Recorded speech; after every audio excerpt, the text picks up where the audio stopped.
봅시다.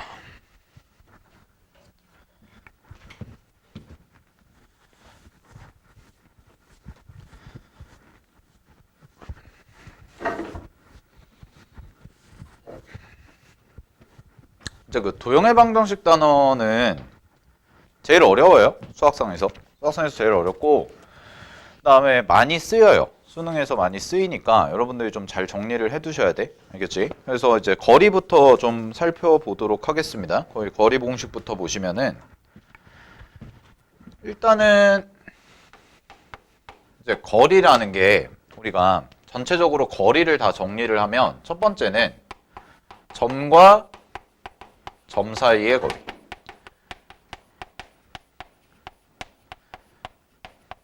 그 다음에 두 번째는 점과 직선 사이의 거리, 그 다음에 이제 세 번째 개념은 뭐냐면, 요거는 이제 공식은 아니고 최단 거리에 대한 얘기가 도형마다 약간 다르게 나오거든. 최단 거리, 요거는 이제 약간 응용이고, 그래서 공식만 놓고 보면은 요거 두 개는 외우셔야 되고요. 요거 두 개는 외워주셔야 되고, 최단거리 같은 경우에는 이제 상황에 맞게 문제에 좀 적용을 시켜야 되는데, 일단은 첫 번째 점과 점 사이의 거리부터 보시면, 얘는 뭘 이용하냐면 피타고라스 이용하는 거죠. 피타고라스 정리 이용하는 거거든. 그래서 잘 봐. 요 점의 좌표가 좌표 평면상에서 x1과 y1이다. 이렇게 나와 있고, 그 다음에 요 점의 좌표가 x2, y2다. 이렇게 돼 있을 때 여기서부터 여기까지 이렇게 선을 잇는 거지.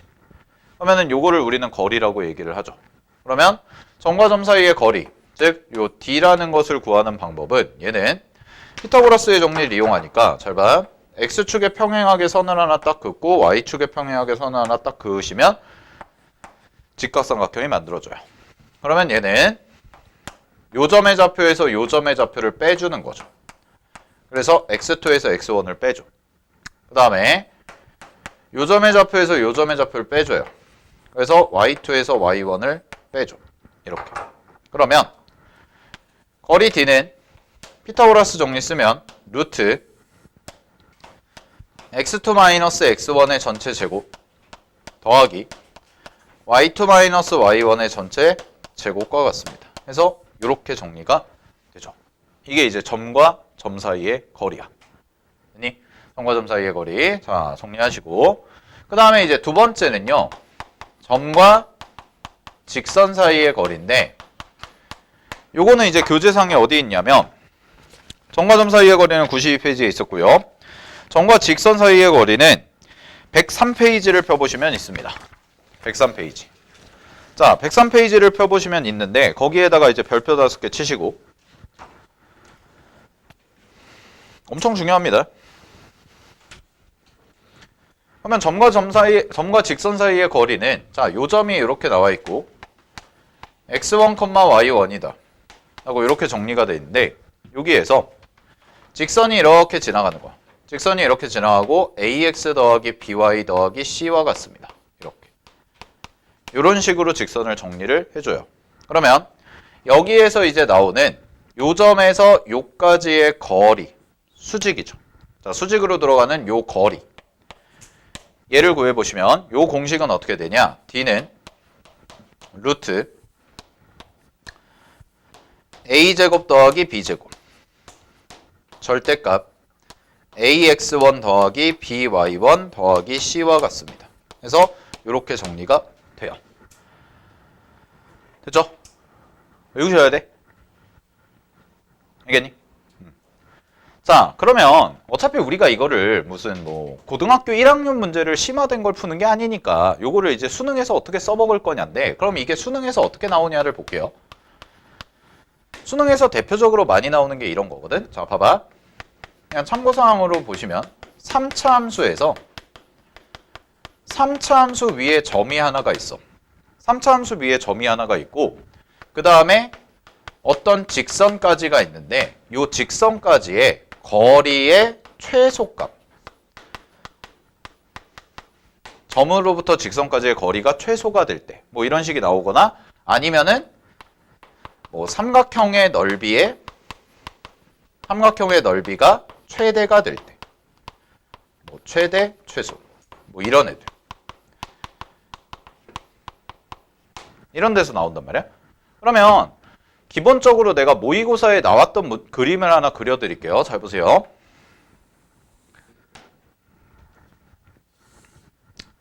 이게 2013년 평가원 문제인가 그런데 나는 왜 이걸 외우고 있는지 모르겠는데 어쨌든 네.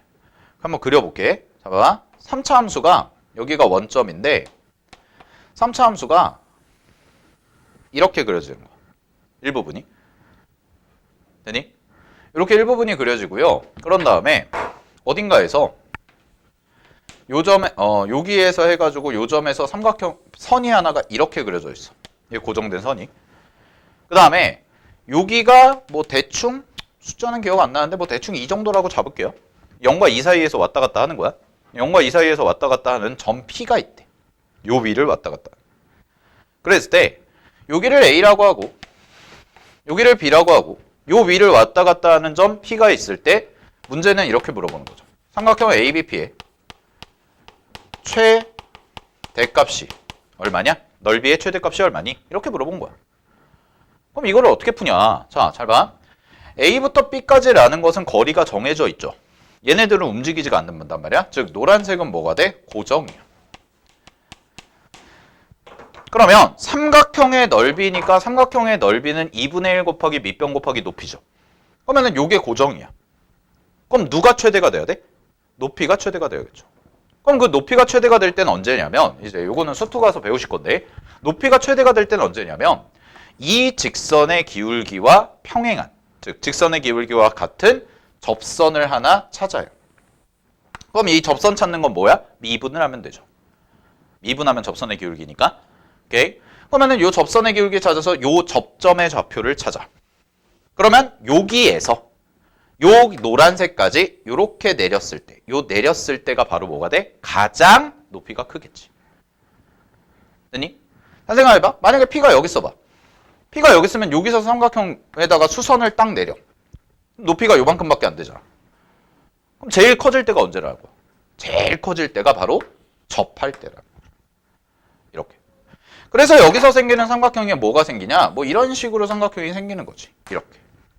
그러면 이 넓이를 구하라는 얘기니까 요 점에서 요 직선을 구하고 요 직선에다가 뭘 내리면 돼? 수선을 내렸을 때 요만큼의 길이를 구해야 되니까 요걸 구할 때 이걸 쓴다는 거야. 이런 식으로 나온다는 거예요. 수능에서. 아시겠죠? 그러니까 이제 여러분들이 계산하다가 이걸 몰라. 막혀져. 막히면 어떻게 돼? 그냥 이제 빠이빠이 가는 거지. 그럼 안 되겠죠? 그러니까 요런 식으로 수능이 출제가 돼요. 뭐 이런 그림도 있었어요. 어떤 그림도 있었냐면 이건 이제 넓이에 대한 거고 3차 함수 위에 어떤 점이 이렇게 있대. 3차 함수 위에 어떤 점이 있고 직선이 하나가 이렇게 그려진대. 직선이 하나가 이렇게 그려졌을 때 여기에서부터 요까지 해서 그 가장 짧은 거리 뭐 이런 걸 구해봐라 라고 하면 얘도 마찬가지예요. 얘랑 평행한 애를 그려요. 평행한 접선을 그립니다. 평행한 접선. 그러면 요 점에서 어디까지? 요까지의 거리. 되니? 요 거리가 뭐가 될 거다? 우리가 문제에서 원하는 답상황이 될 거다. 이렇게 써먹을 때 저 점과 직선 사이의 거리 공식을 쓴다라는 거. 아시겠죠? 정리하시고요. 되게 많이 쓰입니다. 그래서 그러니까 함수라는 것과 직선, 뭐 함수랑 직선, 이제 주로 많이 나오는 게 접선이죠. 요 접선 파트에서 저 점과 직선 사이의 거리 공식을 굉장히 많이 쓰이니까 여러분들이 잘 기억을 해두시고 나중에 이제 수투 공부하시면서 문제 푸실 때 알겠죠? 막힘없이 잘 써주셔야 된다라는 거예요. 그죠? 그래서 보시면 되고 자, 그 다음에 거기 보시면은 자, 2번에 보면 평행한 두 직선 사이의 거리 있는데 그것도 하나 참고로 외워보시면 외운다기보다 요거는 잘 봐. 평행한 두 직선 사이의 거리는 밑줄 직선 L 위에 한 점 P와 직선 L' 사이의 거리와 같다. 이때 밑줄 쳐 L 위의 점 P를 X절편이나 Y절편으로 택하면 편리하다라고 돼 있거든. 자, 이 얘기가 무슨 얘기냐?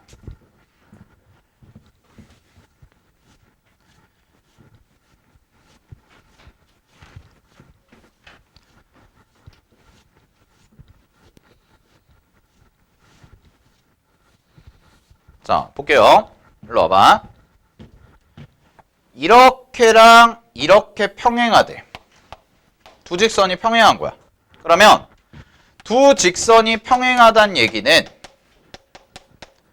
정확하게 공부를 하면 두 직선의 기울기는 같고 Y절편은 달라야 돼요. 그래야지만 두 직선을 평행하다고 얘기를 합니다. 두 직선이 기울기가 같고 Y절편이 다를 때. 그러면 이 두 직선 사이의 거리를 구할 때, 내가 점과 직선 사이의 거리는 이제 공부를 했단 말이야? 그럼 점과 직선 사이의 거리를 이용을 해야 되는데, 점이 없어요. 무슨 얘기인지 알겠어요? 점이 없다는 거야. 근데 우리가 이렇게 볼 수가 있겠지. 잘 봐. 내가 이 직선의 식은 알아. 이 직선의 식이 ax 플러스 by 플러스 c다. 이렇게 요거까지는 문제에서 나와 있으니까 뭐 찾았어. 그럼 여기에서 이제 어떤 점을 하나 선택을 해줘야 되는데, 자, 내가 만약에 예를 들어서 어떤 점을 하나 이렇게 선택했다고 해봐. 근데 여기서 내가 거리를 딱 수선을 내려. 이렇게 생기는 거 있지. 근데 이 길이나 내가 여기에서 선택해가지고 이렇게 내린 길이나 결국 평행하다면 어떻다는 거야? 똑같다는 거죠. 그러면 우리가 계산을 하는 입장에서 봤을 때 계산은 뭐 결과가 동일하다면 최대한 간단하게 하는 게 당연히 좋겠지. 그지? 그렇기 때문에 우리는 요 직선에서 주로 뭘 사용하냐면 X절편 혹은 Y절편이라는 것이, X절편은 이제 Y좌표가 0일 거고요. Y절편은 이제 X좌표가 0이겠죠. 그러니까 둘 중에 하나가 0이니까 그래도 계산하기가 어떻다? 편하다라는 거야. 계산하기가 편하고 찾기도 편하고. 그래서 요거를 선택하면 좀 뭐하다? 계산해서 유리하게 가져갈 수 있다. 뭐 요 정도인데, 뭐 무조건 Y절편과 X절편을 써야 됩니까? 그건 아니에요. 그럼 문제 상황에 따라 달라요. 문제 상황마다 다르니까 내가 꼭 Y절편이나 X절편을 써야 되냐? 그건 아니라는 거야. 그냥 핵심은 뭐냐면 이 직선 위에 어느 점을 선택하던 간에, 어떤 점을 선택하던 간에 여기다가 거리를 내리면 무조건 똑같은 거리가 나온다는 거죠. 뭐 이 정도로 정리해 두시면 됩니다. 알겠나요? 그래서 거리에서 나오는 공식이 고등학교 1학년 때 이렇게 두 개인데 이 두 개는 반드시 좀 외워두셔야 되고 연산할 때 실제로 많이 쓰니까 잘 써먹으셔야 된다라는 거예요. 알겠죠? 네, 이런 부분들 잘 정리하시고, 오케이. 그래서 뭐 간단하게 이제 문제를 풀어보면 108페이지 봐봐.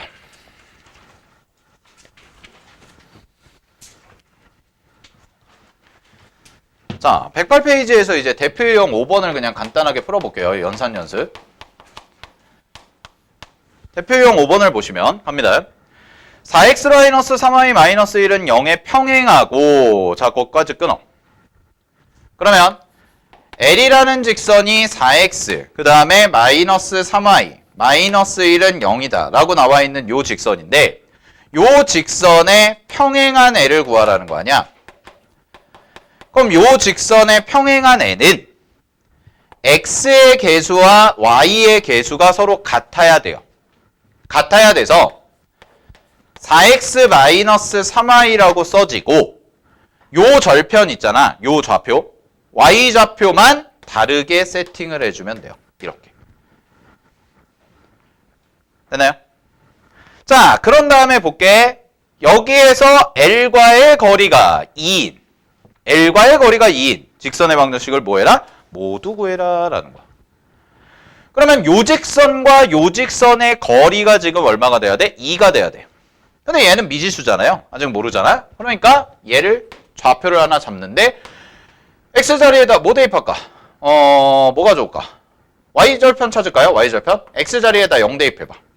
그럼 X자리에다 0 대입하면 요게 사라지지. 그럼 요거 넘어가서 정리하시면 얘는 얼마가 돼? 마이너스 3분의 1이 되겠죠. 요게 y절편이죠. 그죠? 그럼 요 y절편에서 요까지의 거리를 구하면 되니까 자, 거리 공식 써볼게요. 거리 공식은 루트 4의 제곱 더하기 3의 제곱 분의 절대값 요거랑 요거랑 곱하네 제로 이거랑 이거랑 곱하면 플러스 1 그 다음에 더하기 k 이렇게 되고 이 값이 얼마가 되면 돼? 2가 되면 된다라는 거죠. 그러면 이거 k값 계산을 해보시면 갑니다. 요거 k값 계산을 하시면 얘는 절대값 k 플러스 1이 나오고요. 그 다음에 얘가 5죠. 5야? 그럼 5니까 넘어가시면 얼마가 돼? 10이 되겠네.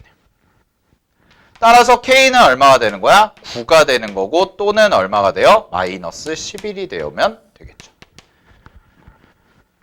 됐습니까? 이렇게까지? 그래서 대표형 5번을 풀어봤더니 그냥 점과 직선 사이의 거리에서 평행한 두 직선 나왔을 때는 점 하나 잡은 다음에 그냥 거리 공식 써가지고 처리해주면 어렵지 않게 풀 수가 있다라는 거죠. 됐죠? 괜찮죠? 오케이. 자, 요 정도로 좀 정리를 해보고요. 됐죠? 자, 다시 앞으로 올게요. 쭉 다시 앞으로 와서 93페이지 가겠습니다. 93페이지. 내분점, 외분점 나와 있죠. 요것도 별표. 별표 한 개만 치세요. 얘는. 최단거리 이따가 하고.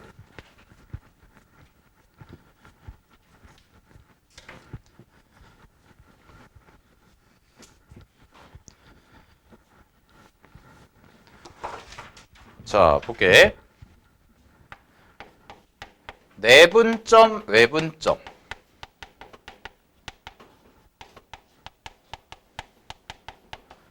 일단은 공식은 철저하게 암기하셔야 됩니다. 응용은 필요가 없습니다. 응용은 우리가 하는 게 아니야. 그건 학교 이제 고1 내신하는 애들이 보는 거지. 근데 내분점, 외분점 공식이 헷갈리게 생겼거든? 헷갈리시면 안 돼요. 알겠죠? 다시 한번 정리할 테니까 잘 보세요.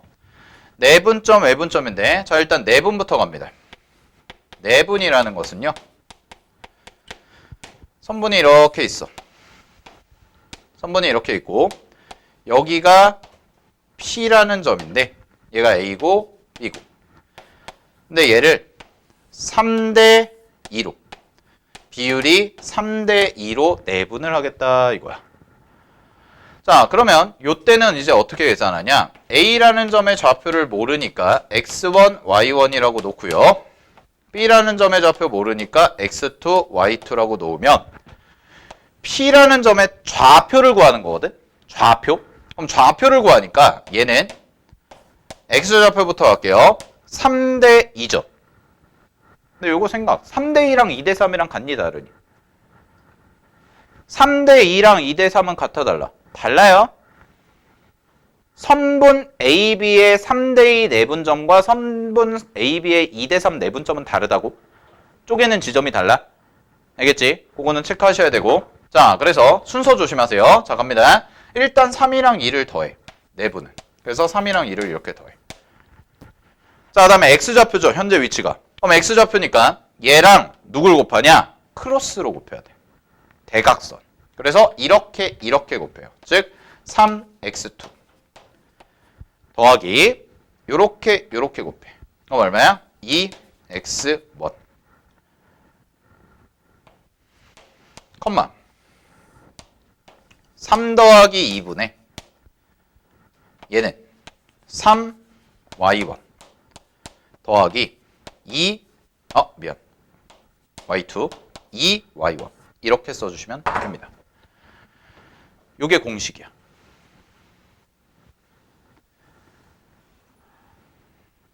자, 근데 이제 이게 표현이 이렇게 나올 때가 있거든? 요거 잘 봐야 돼. 잘 보세요. 니네가 이거 해석만 하면 되거든. 어떤 점의 좌표가요? 어떤 점의 좌표가? 얘가 5분의 2a 플러스 3b 이렇게 나올 때가 있거든. 가끔가다 수능 문제 풀다 보면 5분의 2a 플러스 3b. 근데 각각의 점이 뭐냐? a가 fx 위의 점이고 b도 fx 위의 점이야. 동일한 함수 위의 점이야. 근데 어떤 특정한 x좌표가 다음과 같은 관계를 만족해. 그럼 이거를 해석을 하면 요 x라는 점은 해보세요. 5분의 5를 일단 분자를 이렇게 놓고 3b 2a라고 놓고 5가 이거라는 걸 알아차리면 돼. 이거 찾는 게 은근히 힘들거든. 문제 막 푸시다 보면 요게 이제 어디서 많이 나오냐면 그 수투에서 미분계수랑 그 미분할 때 평균 변화율 구하고 막 요럴 때 가끔 나와. 그다음에 접선 이런 데서도 나오고. 그랬을 때 잘 봐. 그러면 얘가 이제 의미하는 게 뭐야? 얘는 요점 A라고 할게요. 얘 B라고 하고. 그랬을 때 X라는 점의 좌표는 이런 관계식을 갖고 있으니까 선분 AB의 몇 대 몇인 거야? 3대2 내분점. 이런 비율 관계를 갖는 애. 그럼 약간 어떤 느낌이냐면 3차 함수가 이렇게 그려져 있다고 그랬을 때 3차 함수가 이렇게 그려져 있고 여기에 이렇게 있는데 이런 식으로 가서요. 여기가 A고 여기가 B인데 얘도 fx 위에 어떤 점이래. fx 위에. 그러면 여기서 하나가 만나잖아. 그럼 잘 봐. A라는 점이 있고 B라는 점이 있어. 그럼 여기가 A야. 아, 그림 잘못 그렸다. 비율 관계 망했네. 어쨌든. 자, 이렇게 되고요. 그 다음에 얘가 뭐인 거야? P라는 의미의 점이라고 했을 때 여기 대 여기가 몇 대 몇인 거야? 3대 2인 거죠. 이런 식의 그림이다. 그림을 잘못 그렸어요. 내가 그림을 이쪽을 밑으로 좀 쳐줘야 되는데 이런 의미를 갖고 있는 거고 요걸 찾아낼 수 있으면 되게 잘하시는 거예요. 근데 열의 여덟은 못 찾아. 이게 뭐지? 이러고 다 물음표 떠 있고 이러면서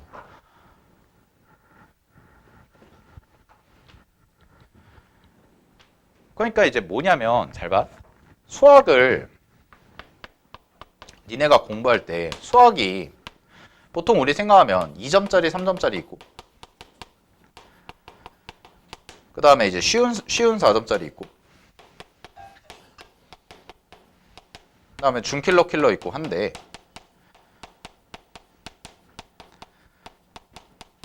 이제 올해 두드러진 트렌드는 뭐냐면 올해 수능이 첫 수능이잖아요. 개정되고 나서 선택과목 체제 개정되고 나서 올해 최대 그 핵심 테마는 뭐냐면 킬러가 없어요. 사실 킬러가 없어요. 다 비슷비슷해요. 옛날처럼 막 21번 30번 그러니까 옛날 모의고사 기준으로 아마 여러분들이 봤던 그 예전에 수능 보셨던 분들은 21번 30번 뭐 이런 거 하면 와 졸라 어렵다 막 이러면서 30번 풀면 30번 맞추면 우와 이러고 그랬을 텐데 30번이 이제 미지의 영역 뭐 이랬을 텐데 킬러가 없어요. 올해 수능만 봐도. 킬러가 없다 보니까 어떤 결과가 나오냐? 부익부 빈익빈이 심해져. 성적의 양극화. 수학은 아주 양극단으로 치닫는데 중킬러가 어려워지고 내가 봤을 때 이 말이 빠졌어. 그냥 4점이야. 쉬운 4점 따위 이런 거 없어. 그냥 4점이야. 그러다 보니까 평균 난이도가 높아지거든. 이게 되게 재미난 게 봐봐. 니네가 이제 겪을 미래야. 아마 올해처럼 나온다면. 근데 내가 봤을 때 난이도가 뭐 떨어지거나 그럴 것 같지는 않거든. 작년 수능이 가형 기준으로 말씀드릴게요. 가형. 이과 거. 작년 수능의 가형에 100점. 그러니까 원점수 100점 만점 받은 애가 930명 정도 됐거든. 근데 100점의 표점 있죠. 100점의 표점. 100점의 표점이 137이었어요. 작년이. 가형 기준으로, 이과생 기준으로. 올해 수능이죠. 올해의 수능. 2022 미적분 선택자 기준. 이과에서 미적분이 제일 많이 하니까.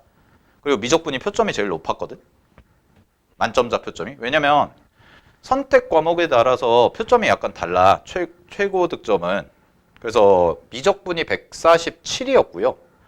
기하가 146인가 그랬고 1점 차이 났고 확통이 144인가 그랬거든. 144인가 5인가? 아무튼 그랬는데 얘가 2,700명이 됐어요. 미적분 100점 받으니까. 표준 점수 만점자가. 근데 표점이 몇 점이냐? 147이야. 그럼 이 말은 무슨 얘기냐면 930명이 있잖아. 이만큼이 거의 3배가 뛴 거죠. 100점 맞은 애가. 그럼 무슨 얘기냐? 최상위권 애들한테는 수학이 쉬웠다는 거야. 왜? 킬러가 없으니까. 킬러가 없으니까. 킬러가 없으면은 수학을 정말 공부 열심히 하고 잘하는 친구들은요. 정말 쉽게 느껴져요. 진짜 30번 옛날 한 3년 전만 해도 3, 4년 전만 해도 그 3, 4년 전까지 갈 필요도 없다. 이거 작년 30번만 해도 되게 어려웠거든. 작년 30번 그 수능 30번만 해도 그 합성함수 극대극소 5개 막 찾아가지고 하는 거 있었어. 미적분에서. 근데 이렇게 돼버린 거야. 근데 여기서 주목해야 되는 지점은 뭐냐? 표점은 10점이나 올랐어요. 10점. 근데 표점은 쉽게 말하면 이렇게 생각하면 돼요. 표점은요.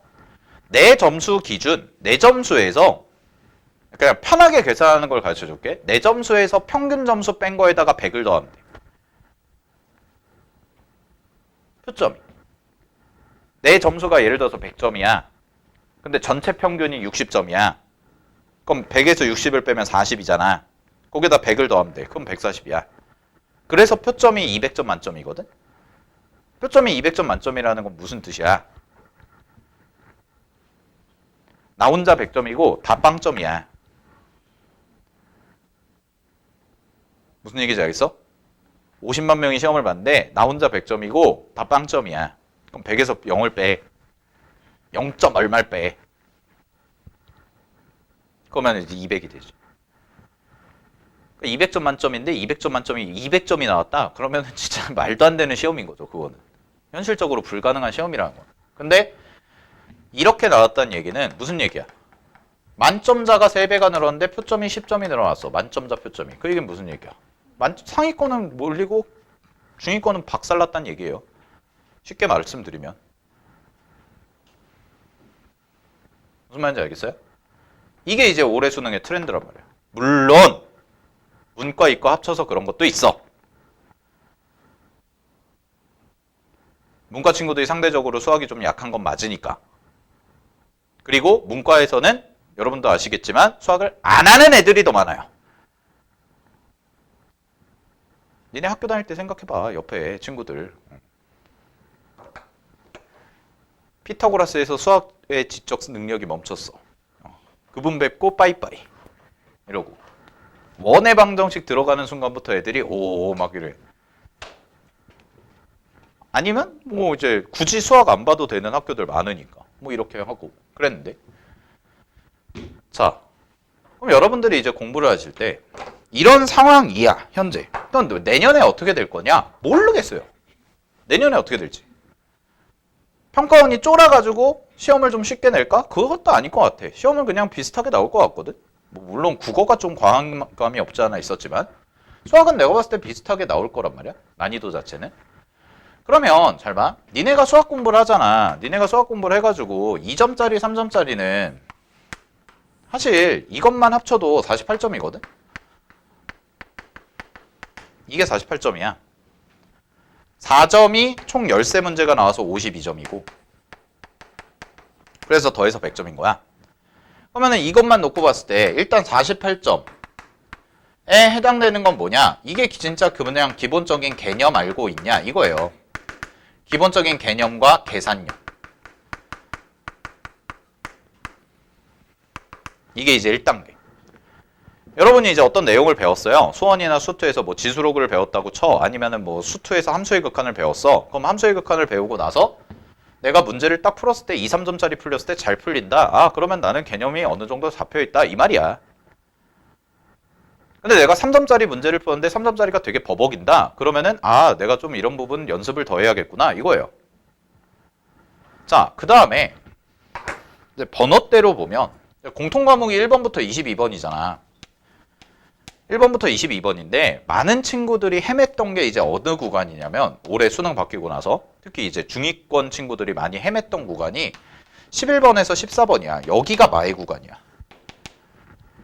11번, 14번이 니네 작년 수능 시험지를 본 적은 없죠?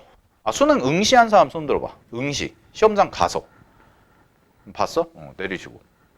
수능 시험지 보시면 아시겠지만 이렇게 책자처럼 딱 펼치잖아. 그럼 책자처럼 펼치면 1번이 까꿍 해가지고 나와. 1번부터 펜을 대야 되는 사태가 벌어져. 올해 수능은. 원래 1번은 눈으로 푸는 거거든? 근데 1번에 막 루트 나오고 뭐 루트 3 마이너스 2 뭐 이런 거 나오니까 막 해가지고 계산해야 되고 아무튼 그랬고 그 다음에 이제 딱 넘기면은 이제 5번, 6번, 7번 있고 8, 9, 10 이렇게 있어. 그까지는 좀 괜찮아. 근데 이러다가 이제 넘어가서 딱 넘기면 11, 12, 13, 14가 이렇게 한 장 펼친 거에 이렇게 딱 까꿍하고 나온단 말이야. 딱 펼치면 얘네가 문제예요. 올해의 테마가 얘네였어. 그러니까 중위권 애들이 상위권으로 가냐 못 가냐가 여기서 얼마만큼 시간을 절약하면서 문제를 맞추냐 이거였는데 얘네들이 어려워. 그러니까 쉬운 4점이란 개념이 없어요. 이제 만만치가 않단 말이야. 그러니까 이제 평균 난이도가 높아지다 보니까 애들이 박살이 나는 거죠. 11번에 올해 수능에 탄젠트 나와.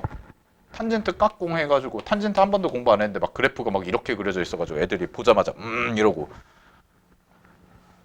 마음이 불편해지기 시작하고 그 다음에 12번에는 이렇게 항등식 함수에서 항등식 갖다가 연습하는 거 나왔는데 그거 나왔는데 이제 그것도 만만치 않았을 거고 그 다음에 13번이 완전 계산 문제인데 그 로그 함수에서 계산하는 문제인데 그 계산하는 것도 버벅이면은 로그 계산을 연습을 안 하고 갔을 가능성이 높거든. 에이 로그 계산하면 얼마나 어렵겠어 했는데 이게 꽤 시간이 오래 걸려요. 이거 많이 틀렸고 14번이 이제 기억 니은 디귿인데 기억 니은 디귿에서 속도와 거리 나와가지고 애들 또 멘붕에 빠지고 뭐 이런 거란 말이야. 그러니까 여기를 여러분들이 이제 앞으로 단계적으로 갔을 때 잘 봐. 내가 3등급이다. 만약에 예를 들어서 모의고사를 봤는데 3등급 이하다. 그러면 제일 먼저 급선무로 해야 되는 게 이 유형들 맞추는 거야. 근데 유형이라는 개념이 아니라 요거는 교육과정에 나와 있는 것들 조금 많이 연습해서 응용하는 형태야. 됐니? 내가 지금 3등급 이하다. 그럼 3등급이나 4등급이 나온다. 만약에 니네가 모의고사를 봤을 때. 그러면은 여기까지는 딱 완벽하게 잡혀있다는 얘기거든? 여기에다가 이제 뭐 쉬운 4점 몇 개 맞추는 거? 선택 과목까지 포함하면? 그럼 그 이상을 올라간다. 그럼 그 이상을 올라가려면 이제 이런 애들을 공략을 해야 되는 거죠. 무슨 말인지 알겠어요? 자, 보세요. 그러면 여러분이 물론 개인마다 좀 그 실력적인 편차나 수학이 좀 그게 갭이 좀 심한데 실력적인 편차나 이런 게 있을 수가 있거든. 공부해온 거에 따라서. 그러면 그냥 편하게 상이랑 하로 나누면 쉽게 말하면 뭐든지 맞춰서 가는 게 중요하단 말이야. 상과 하의 기준은 내가 봤을 때는 몇 점이냐면 70점이에요. 70점. 정확히 72점. 선택 과목까지 다 했다. 라고 봤을 때. 그러면 요 밑에 있는 친구들, 현재 밑에 있는 친구들은 2월 되기 전까지 반드시 뭘 해야 되냐면 일단 이런 것들을 완벽하게 모든 문제 내가 수원이 됐건 수투가 됐건 확통이 됐건 간에 어쨌든 나는 3점짜리가 나오면 무조건 맞추겠다라는 생각으로 공부를 해야 돼. 그게 이제 기본 개념이 잡혀 있다는 거야. 어떤 내용에 어떤 게 나와도 선택 과목까지 다 포함해서. 그게 이제 1단계야. 그게 되어 있으면 이제 이 위로 올라갈 수가 있는 거야. 연습을 통해서. 근데 거꾸로 이제 이 친구들은 뭐 하냐? 내가 지금 그래도 수능 보면 나 70점 이상은 나올 자신 있다. 뭐 자신이 있는 것과 나오는 건 약간 다르긴 한데 어쨌든 이런 상황이 있다. 그럼 이 친구들은 뭐 하냐? 이 친구들은 6월까지 있잖아요. 6월까지 기출을요. 최소한 2회독은 하셔야 돼요. 수원, 수투, 미적 혹은 뭐 확통 뭐든 기하든 최소 2회독. 처음부터 끝까지. 여기서 말하는 기출은 그건 뭐냐? 평가원. 제일 중요한 거. 그 다음에 교육청. 그 다음에 요거 다 했다. 사관학교, 경찰대.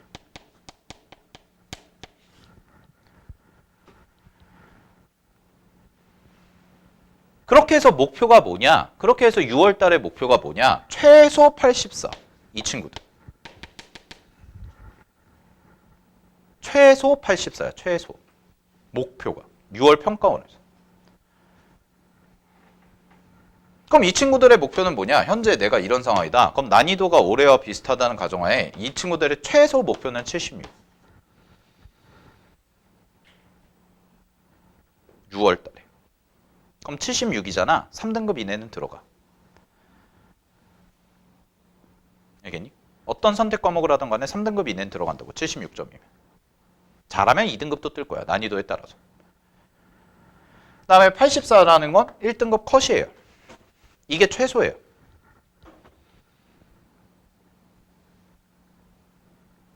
내가 상담하면서도 맨날 얘기하는데 수학은요, 여러분. 수학은 다른 과목, 국어나 영어랑 다르게 굉장히 기계적으로 공부하면 늘어요. 잘 봐. 내가 이제 이런 얘기를 해줄게. 국어랑 영어 있잖아.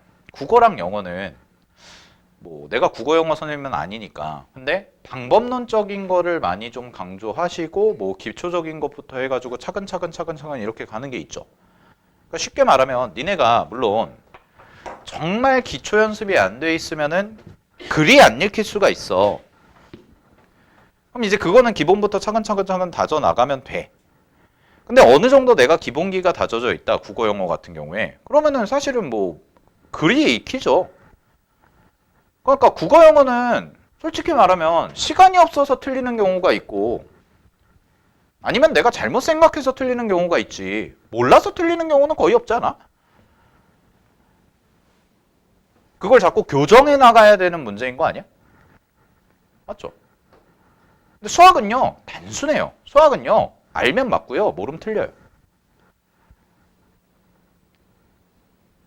무슨 말인지 알겠어요? 알면 맞고요. 이 문제를 알아. 내가 이게 뭔지 알겠어. 이 문제의 뜻이 뭔지 알겠어. 그러면 맞아. 근데 문제를 딱 봤는데 이런 뭔 말이야? 이러면 틀려. 역시 15번은 나랑 맞지 않는 거 패스 이러고. 그런 거야. 수학은 단순해요. 그래서 수학 성적 올리는 방법은요. 아는 게 많아지면 돼요. 아는 게 많아진다는 얘기는 뭐 유형을 많이 한다, 문제 많이 풀어봤다 이게 아니라 니네가 사실 수능에 나오면 어떤 문제가 어떻게 나올지 모른단 말이야. 근데 그 문제가 해석이 되면 돼. 그 문제가 그럼 해석이 되려면 뭐가 필요하냐? 니네가 아주 기본적인 것부터 흔히 말하는 심화된 것까지에 대한 완벽한 이해가 되어 있으면 문제가 해석이 돼요. 그게 개념이에요. 개념이라는 게 무슨 단순히 공식 아니야. 공식 너 사인 법칙 아니? 코사인 법칙 아니? 이거는 이제 개념이라기보다는 용어에 대한 뜻을 알고 있냐는 거고 개념 공부가 확실하게 돼 있는 친구들은 엄밀하게 얘기하면 92까지는 나와요. 그것만 확실하게 해도. 아 진짜라니까. 내가 교육과정, 고등학교 고1 수학부터 시작해서 고3 선택과목 수학까지 해서 모든 교육과정에 나와 있는 개념에 대해서 내가 완벽하게 이해하고 있다. 그 얘기는 이 어떤 개념이 있을 때, 뭐 예를 들어서 사인 법칙이다, 코사인 법칙이다 이런 게 있을 때, 아 그럼 얘를 어디다 써먹을 건가? 그리고 하나 더 나가면 문제를 딱 봤을 때 이 문제가 어디에서 어떻게 출제가 된 거구나 라는 출제 의도까지 파악이 되는 게 개념 공부가 돼 있는 거야. 야, 그럼 선생님들은, 나 같은 경우도 그렇고 선생님들은 문제 보면 우리가 우리도 처음 보는 문제 많단 말이야. 막 사설 모의고사 이런 거 보면. 그럼 우리는 뭐 문제를 많이 풀어봐서 알겠니? 우리가 문제를 외워서 푸니? 아니지. 이게 뭘 물어볼까? 이렇게 고민하는 거야. 뭐지? 어려운 문제들은. 그게 머릿속에서 쫙 있으니까 하는 거죠. 그러니까 쌤들은 뭐 저뿐만 아니라 다른 수학쌤들도 마찬가지겠지만 수학 개념 수업할 때 뭐 개념에 대해서 문제 푸는 거 말고 문제 풀 때 말고 내가 이거 설명할 때도 뭐 책 보면서 설명하는 게 아니잖아요. 그러니까 그게 머릿속에 이제 있는 거예요. 근데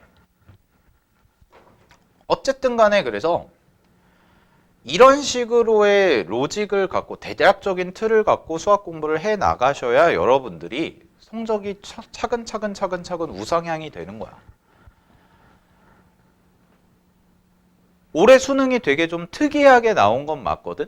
6월, 9월 평가원의 기조와 다르게 특이하게 나왔어요. 특이하게 나왔는데 왜 얘네는 늘었을까? 왜 중위권은 몰라 그랬을까? 문제를 외워서 푸는 애들이 몰락을 한 거야. 이 문제 보면 이렇게 풀어야겠다, 이 문제 보면 이렇게 풀어야겠다라고 한 애들이 몰락을 한 거라고. 그것만 할 줄 아는 애들이.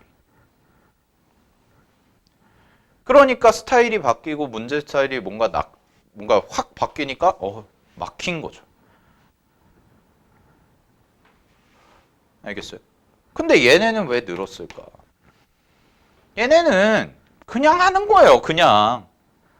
수학이다 해가지고 그냥 푸는 거야. 무슨 말인지 알겠어? 근데 어느 정도 단계를 올릴 때까지는 이 문제가 이렇게 나왔으면 이거는 이렇게 풀어야 된다는 게 기본 로직이 있어야 돼. 얘네는 뭐 자유롭게 수학을 풀기 때문에 이 점수가 나왔겠니? 아니지. 걔네는 이 단계를 뛰어넘은 거지. 어떤 문제가 나와도 풀 수 있게끔 계속 연습을 하니까. 쉽게 말하면 아는 게 많은 거야. 무슨 말인지 알겠어요? 아는 게 많은 거야. 우리 학원에서 이제 올해 수능 봤을 때 극단적인 케이스가 2명이 있는데 한 친구는 뭐냐면 그 둘이 점수가 똑같아. 둘 다 미적분인데. 한 친구는 뭐냐? 시중에 나와 있는 뭐 사설, 뭐 인강부터 시작해서 엔제, 뭐 기타 등등 뭐 대성, 메가 뭐 이런 잡다구리한 문제들을 다 풀어보네. 걔 96 나왔어. 이과 수학에서. 하나 틀렸어. 또 한 애는 뭐냐? 걔도 96 나왔거든. 걔는 근데 수능 2주 전까지 기출만 풀었어. 그 마풀 수능 기출총정리 두꺼운 거 막 호랑이 맨날 들고 다니면서 이거 있잖아 이거. 그거 3개만 풀었어. 질문하고. 걔 96 나왔어. 뭐가 맞나요? 몰라요. 제일 중요한 게 그거예요. 잡다하게 문제를 정말 많은 사설 문제들을 문제집을 사가지고 엔제라든가 이런 거라든가 실전 모의고사나 어마어마하게 푼 애도 96이 나왔고요. 기출만 공부한 애도 96이 나왔다는 거야. 그러니까 어떤 방법을 어떻게 쫓아가야 되냐라는 거는 개인 편차가 있는 거예요. 자기한테 맞는 방법이 뭔지. 한 해는 어떤 하나의 내용, 기출이라는 검증된 내용을 깊게 공부를 한 거고 한 해는 그 기출 플러스 기출을 막 드립하는 것보다 다양하게 여러 가지 문제들을 막 풀어보면서 한 거고. 근데 걔네들의 공통점은 하나가 있어. 걔네들의 공통점. 뭘까? 서로 푸는 건 다르고 서로 공부하는 스타일도 달라. 한 애는 또 남자이고 한 애는 또 여자야. 근데 둘의 공통점이 있어. 뭘 것 같아? 질문을 많이 해. 둘 다. 둘 다 질문을 엄청 많이 했어요. 매일 해요. 거의. 쉬는 시간 찾아서 죽을 것 같아요. 야, 아니 기출이야 그렇다 쳐도 나도 사설 모의고사 이런 거 풀어봐야 될 거 아니야. 응? 근데 같이 고민하고 선생님 저는 이렇게 풀었는데 여기까지 해서 이렇게 풀었는데 이렇게 했는데 왜 안 될까요? 나 문제도 안 읽었거든. 아, 네. 자, 단계별로 여러분들이 공부를 하시는데 자기가 자 지금 진도나 뭐 이런 부분이 완벽치가 않다. 내가 뭐 선택 과목이나 이런 것까지 완벽하게 안 돼 있다. 그런 거 다 포함이야. 그런 거 다 포함해서 일단은 그런 친구들은 이거 나 2월 들어가기 전에 나 이거 다 맞출 수 있다. 기하를 들이대든 적분을 들이대든 뭘 들이대든 그거 되면 1단계 성공이야. 그거 되면 1단계 성공이라고. 그거 연습하기 좋은 교재가 그래서 내가 상담할 때 얘기하는 센이라든가 유형서라든가 이런 거야. 3점짜리나 좀 쉬운 4점짜리 정도까지. 알겠어요? 그 다음에 두 번째 반대로 내가 좀 그래도 수학 공부 많이 했다. 난 지금까지. 그래서 많이 해서 지금도 3, 4점짜리 어떤 거 들이대도 나는 쉬운 4점짜리까지는 무난하게 풀 수 있다. 그러면 기출하세요. 그러면 기출하세요. 근데 이제 그런 친구들 중에 선생님 저 잘 모르겠어요. 제가 공부는 많이 한 것 같은데 수학 어디 정도까지 했는지 잘 모르겠어요. 제가 수준을 모르겠어요. 이러면 나한테 와. 시험 볼게. 테스트 해줄게 내가. 그래서 자기한테 맞는 거 찾는 거지.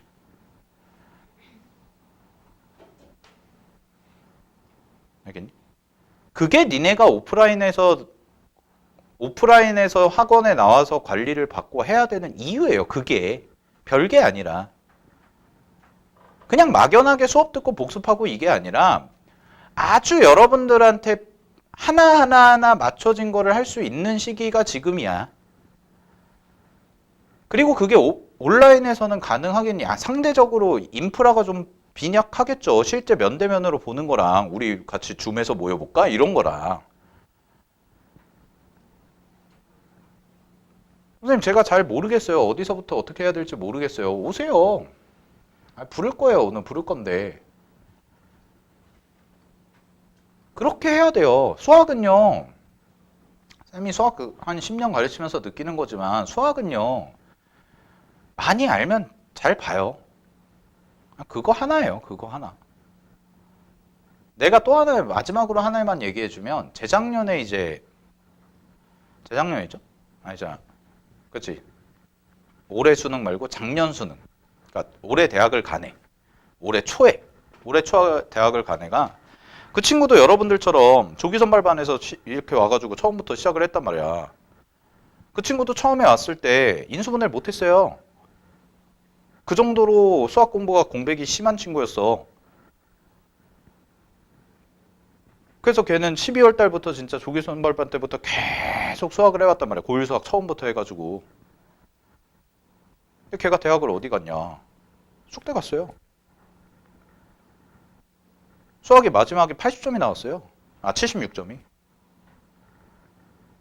8개월 만에, 1년 만에, 330일 만에. 인수분해도 못했는데. 그럼 걔의 강점은 뭐겠니? 걔가 머리가 뛰어나서? 아니, 걔는 단 하루도 빼놓지 않고 질문을 안 한 적이 없어요. 자기가 뭔가 이렇게 풀다가 막히면 그냥 와요. 깜짝깜짝 놀랄 때가 있어. 조용히 와. 무슨 귀신 오듯이 스르르 와가지고 뒤에서 지켜보고 있어. 이런단 말이야. 근데 걔가 대학을 그렇게 간다. 이게 너네한테 맞는 거, 너네한테 하는 거 수업 외적으로 하는 게 훨씬 더 중요해요. 무슨 말인지 알겠죠? 수업 외적으로 해야 되는 관리나 이런 부분이 훨씬 더 중요한 거고 그게 여러분이 여기서 얻어가야 될 거야. 알았어? 어차피 똑같이 아침에 일찍 와서 저녁 늦게까지 있는데 누구는 100만큼 얻어가고 누구는 20만큼 얻어가고